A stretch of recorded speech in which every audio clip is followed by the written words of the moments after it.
అదృష్టం దరిద్రం ఈ రెండు మన లైఫ్లో ఎలా ఎంటర్ ఇస్తాయో మీకు తెలిసిన అదృష్టం అనేది కొబ్బరి బొండంలో నీళ్ళు ఎలా వస్తాయో అలా వచ్చింది అంతే అదృష్టం. ఓవర్ నైట్లో నీ తలరాత మార్చేసి ఓవర్ నైట్లో నువ్వు ఒబామం చేస్తుంది నిన్ను. ఎగ్జాంపుల్ ఆ కుంభమేళాలో ఆ పిల్ల ఎవరు, పూసలమ్ముకునే పిల్ల. ఆ పిల్ల అయిందిగా, ఎవరైనా మనం ఎప్పుడైనా ఊహించామా? ఆ పిల్లని తీసుకెళ్ళి టాప్లో కూర్చోబెట్టి మొత్తం మన తెలుగులోకి కూడా వచ్చేసింది ఆ పిల్ల. అదే అదృష్టం అంటే. ఇక దరిద్రం ఏంట్రా అంటే ఇద్దరు భార్యాభర్తలు కొట్టుకుంటున్నారంట. కొట్టుకుంటుంటే ఒక పెద్ద ఆయన వెళ్ళి ఆపుదాని వెళ్ళాడు, మధ్యలో ఆ పెద్ద ఆయన చచ్చిపోయాడు. వీళ్ళిద్దరూ మళ్ళీ బాగానే ఉన్నారు, మళ్ళీ చిరకా కొరింకల్లాగా.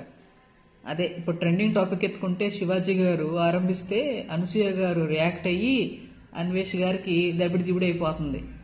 అదే దరిద్రం అంటే, దౌర్భాగ్యం అంటే. అర్థమైందా? కాబట్టి దీన్ని బట్టి మీరు ఏమర్థం చేసుకోవాలంటే సైలెంట్గా ఉండండి, జరిగేది జరుగుతుంది. అదృష్టం అయితే ఇంకా దరిద్రాన్ని కోరి తెచ్చుకోబాకండి. అనవసరమైన విషయాలు వెళ్ళి తలదగాయలు చేతిలో దూర్చబాకండి. సంవత్సరం బంగారాలు మరి అది ఉంటాను. బాయ్.